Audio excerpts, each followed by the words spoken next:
El primero de la mañana. Con Analía Soria y Claudio Ponce de León. Más escuchás, más te Bueno, informás.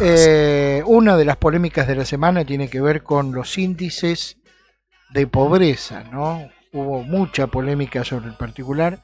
Vamos a ir a una escueta reseña de esto de los nuevos índices de pobreza que diera a conocer el INDEC en pasadas horas.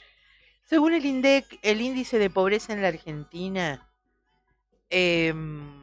alcanza el 31.6%. Las mediciones privadas varias hablan de un índice mucho más alto, bastante más alto. Hay quienes ubican la pobreza en la Argentina, varios organismos que se dedican a justamente a la medición de pobreza, la estiman entre 43 y 45%. Hay gremios que están hablando de hasta 60%. Es decir, son disímiles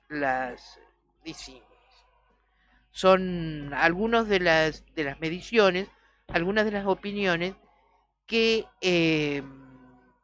se está hablando por fuera de lo que dice el informe gubernamental por parte del INDEC y que celebra el gobierno. Recordemos que Milei habló de una baja de 21 puntos, en fin, hubo mucha euforia en el gobierno después de la difusión de estos números, pero claro, hay quienes sostienen que no, el principal argumento tiene que ver con la forma de medición que utiliza el INDEC, porque el INDEC deja fuera de estas estadísticas a la hora de hacer el estudio, deja fuera, por ejemplo, los servicios, las tarifas de luz, gas, alquiler, en fin. Se reduce solamente al tema de la comida, digamos.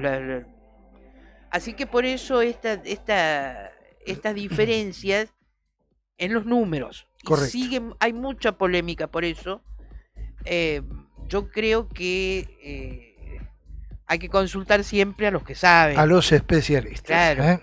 Es demasiado diferente la opinión de uno y de otro respecto a cuánto y qué es. ¿Y cómo se está midiendo? ¿Cómo se está midiendo la pobreza en la Argentina?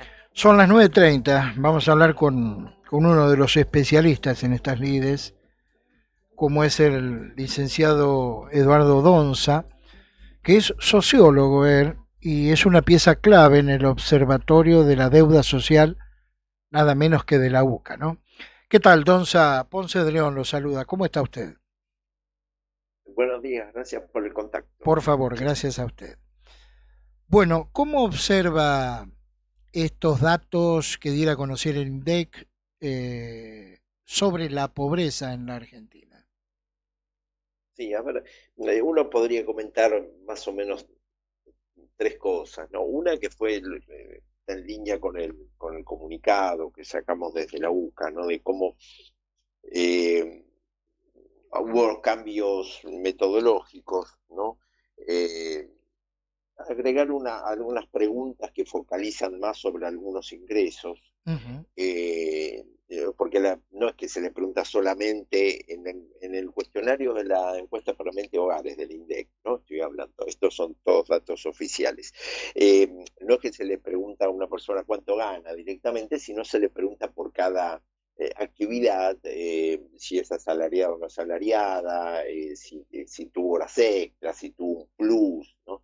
Entonces, para mejorar la captación de los ingresos, sobre todo de los trabajadores de sectores más informales, se agregaron preguntas, ¿no? Como por ejemplo, si uno le hace un kit de preguntas a las personas y después le dice, bueno, pero usted no hizo alguna actividad en su casa, como una torta, y se la vendió un vecino, ¿no? Siempre los ingresos se preguntan por el mes anterior. Y alguien puede ser que diga, sí, me acuerdo que hice una torta y se la vendía a mi vecina y me pagó 10.000 pesos, ¿no? Bueno, entonces ahí aparecen esos 10.000 pesos. ¿no? Es decir, se agregaron preguntas que puede ser, porque esto no lo podemos probar porque no tenemos los datos, tampoco sé si están los datos para probarlo, que sería no complejo, pero se podría hacer, porque puede ser que le haga recuperar mentalmente ingresos a las personas, ¿no? Porque lo que se alteró fue el cuestionario, que es el instrumento de relevamiento de datos, y lo que se trata de hacer siempre es para que la serie de datos sea totalmente comparables, aplicar siempre el mismo cuestionario. Es decir, Ahora, si usted me pregunta, sí, se agregó, digamos, circunstancialmente lo conocido como changa, ¿no? Claro, como para que la persona recupere esa idea de changa. Si alguien es una changa, un pintor, por ejemplo, que fue una semana a pintar un lado, se va a acordar de eso, ¿sí? Si el mes pasado hizo algo de eso. Pero si alguien hizo porque se considera trabajo, si yo en mi casa preparo, no sé, chipa para vender, y como hice de más, le digo a mi vecino, che, hice de más, ¿querés? ¿Me lo querés comprar? Ah, bueno, dale, bueno, pero te doy algo, te doy 3.000 pesos, ¿no? Bueno, dale. Y esos 3.000 pesos los generé por mi trabajo. Que si no se los ofrecía a él y nos lo comíamos los que vivimos en casa o se lo regalaba, no era un trabajo, ¿sí? Entonces, si usted me dice, ¿eso lo pueden ponderar cuánto es? No sé, no lo podemos ponderar, porque no tenemos los datos tan desagregados para ponderarlo todavía. Ahora, si usted me dice, ¿usted le parece que el efecto es muy grande? Yo le digo, no, el efecto no es muy grande. Es un detalle que alguien puede decir, mira, es un preciosismo metodológico, pero sí hay un efecto diferente y que en algunas familias puede hacerles un impacto mayor. ¿Bien? Eso por un lado. Después, algo que todos percibimos también, ¿no? Aunque no se sea especialista, que veo que a veces la gente dice, pero le debe pasar hasta con los oyentes, ¿cómo es que todo está tan bien y a mí no me alcanza la plata? ¿No? Es que estamos trabajando, tanto la estadística oficial como la estadística académica, que somos nosotros que usamos esos datos, con una canasta, ¿sí? Que tiene la composición de gastos del año 2004, ¿sí? Cuando no tenían tanto peso relativo los impuestos, los servicios, servicios, la electricidad, el gas, el agua, que tenían mucha subvención y a veces generalizada para toda la población, las prepagas no tenían un valor tan importante, ¿sí? Como ahora representativamente. El colegio para los chicos, para los que mandan al colegio, los remedios, ¿sí? Es decir, en la actualidad estamos para hacer los mismos gastos o para los mismos ítems, digamos, tener que dedicarle más porcentaje de nuestros ingresos para esos gastos que aumentaron más que el promedio del índice de precios, ¿no? Entonces, es como que cuando la gente termina de pagar la prepaga, termina de pagar el colegio de los chicos, termina de pagar los impuestos, le queda menos dinero como para seguir viviendo. Y de ahí puede venir esa sensación de que no me alcanza la plata y antes me alcanzaba, ¿sí? Entonces, esos precios evolucionaron diferentes por arriba del índice de precios al consumidor, ¿no? Ese es otro factor. Próximamente, muy próximamente, tenemos entendido que el INDEC va a cambiar esa canasta aplicándole una estructura de canasta del año 2018, sí, que está mucho más cercana, que no es la del 2023 ni la del 2025, porque estas estructuras de canasta se determinan con encuestas especiales que no son periódicas. Hubo una encuesta que empezó en el 2004, otra que se hizo mayoritariamente, porque a veces tardan varios años en hacerla, en 2018. ¿Sí? Buen día, licenciado, ¿cómo le va? Soy Analía. Buen día, sí. Licenciado, ¿cuándo soy pobre? Mire, a ver, esta es una medición, viene bien la pregunta porque cuando uno habla de pobreza, la pobreza es un concepto abstracto. Usted puede pensar una cosa, recién hablaba con el señor y puede pensar otra, yo otra y otra persona otra, pero en el ámbito académico, en el ámbito de la estadística pública, se utilizan indicadores para Ujú. eso. Y lo que sube o baja es el indicador, no es la pobreza, el indicador representa una parte de esa pobreza. Entonces, lo que estamos hablando casi siempre es la pobreza por ingresos, ¿sí? Que es la medición más utilizada en América Latina. Y se clasifica pobre por ingresos una familia tipo, para hacerlo más sencillo, que ganó menos de 1.160.000 a valores del mes pasado, de agosto. No quiero irme muy atrás para no perder la noción, pero una familia tipo que ganó menos de 1.160.000 se la considera en situación de pobreza. Los Ujú. que ganaron 5 pesos más que eso, o un peso más que eso, que en realidad la cifra justa es 1.160.780. Esto es la canasta, canasta básica total para definir la pobreza de una familia tipo. Ahora, si alguien ganó 1.160.779 pesos, es pobre. Si ganó 1.160.780 en vez de 779, no es pobre. ¿Sí? Es Buah, decir, alguien que gana un peso menos, ahora usted me va a decir, es lo mismo ganar 100 pesos más, 100 pesos menos, 1.000 pesos más, 10.000 más, 10.000 menos. Y sí, pero en un punto hay que poner un corte. ¿Sí? Es por eso que hay que tener en cuenta que estamos hablando de indicadores que representan ese concepto complejo que es la pobreza y que a veces se ven alterados también o sesgados por algunos hechos puntuales, por ejemplo, que era a lo segundo que yo voy siempre. Ahora estamos comparando y diciendo que hubo una mejora muy importante, sí que hubo una mejora muy importante, nosotros decimos por estas cuestiones metodológicas que comenté antes, pueden ser no tan fuerte la baja como parece que es, pero puede ser hasta un detalle metodológico. Pero esa medición de los primeros años del 2024 era en un momento de aumento muy fuerte de los precios, acarreado por la devaluación de diciembre del 2023, cuando el gobierno actual llega, quiere sincerar algunas variables macroeconómicas, entre ellas el tipo de cambio, y devalúa casi un 120%. ¿No? bien. Eso se transmite a precios, sí, sí. Eh, Estamos dialogando con el sociólogo Eduardo Donza del Observatorio de la Deuda Social de la UCA. Dos preguntas finales, licenciado. La primera, perspectivas hacia finales de año. y a ver, las perspectivas es que esta situación se estabilice, ¿sí? Eh, con la situación del mercado de trabajo que no mejora, ¿no? Sino que empeora levemente, se precariza un poco más, uno puede pensar que se va a estabilizar este nivel de pobreza en la población o aumentar levemente. Es decir, ningún cambio muy grande ni para que suba ni para que baje. Y es más probable que suba un poco más por la situación del mercado de trabajo, ¿no? Ujú. Y algo muy importante que para que haya mejoras importantes y significativas, ¿sí? Y sostenidas en el tiempo, tiene que mejorar el mercado de trabajo y tiene que para eso mejorar la estructura productiva, que es lo que no logramos los argentinos, ¿no?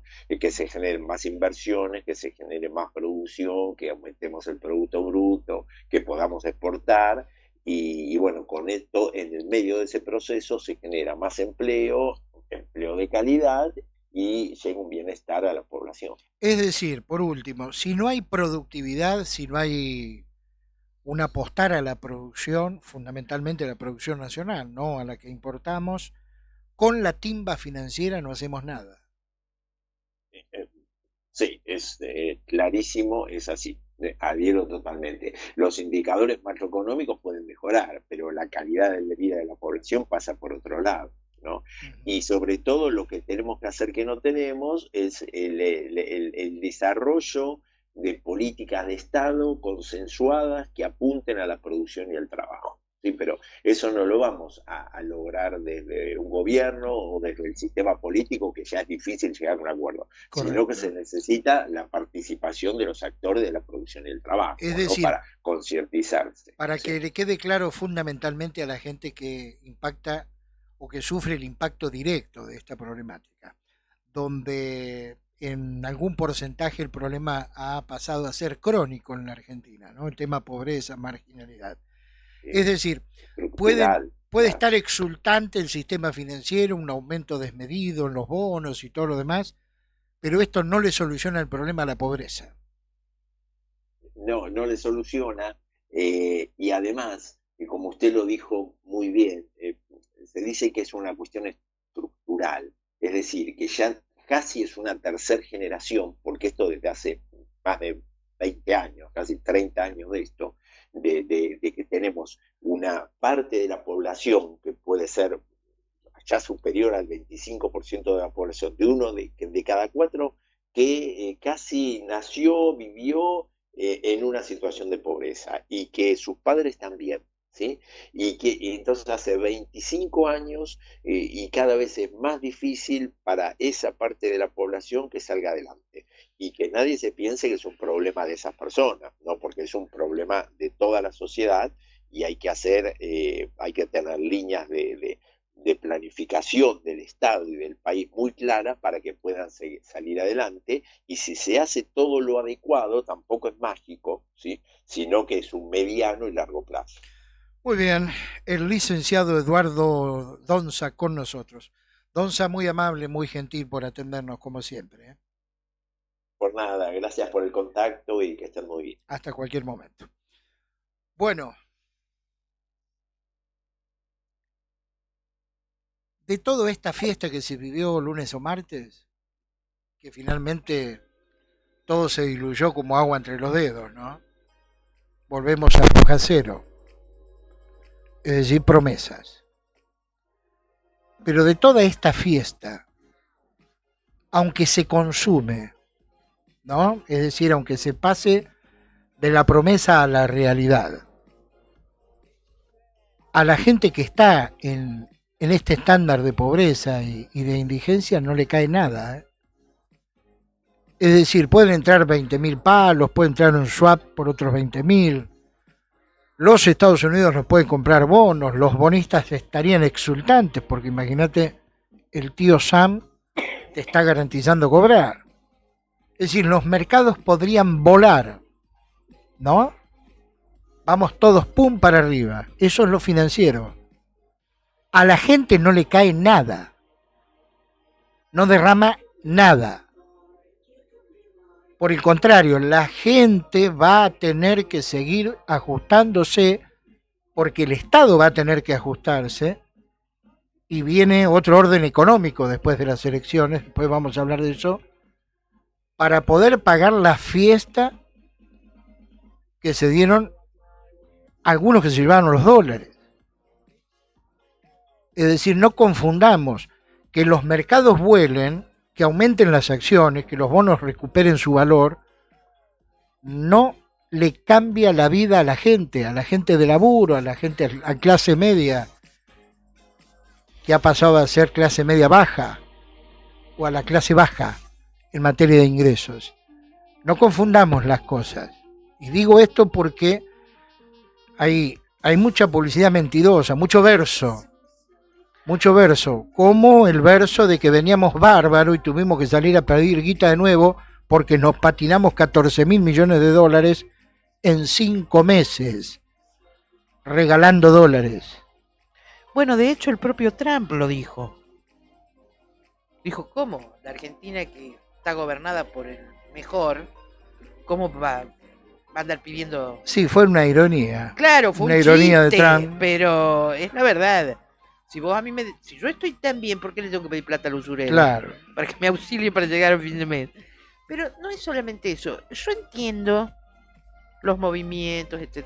Lo que no entiendo es que lo vendan como hacía el kirchnerismo, porque es muy como se vendió en su momento, por otro motivo, pero digamos el festejo sobre lo irracional es muy, muy igualito, cuando se aplaudía desde las bancas, paradas en las bancas, el default. El default o la venta de aerolíneas. Bueno, que ahora después se fue un aplaudió en dolor de algunos traste. sectores el volver a pedir guita prestada, ¿no? Una Claro, cosa es de una loco. cosa rarísima. El primero de la mañana. 100% periodismo.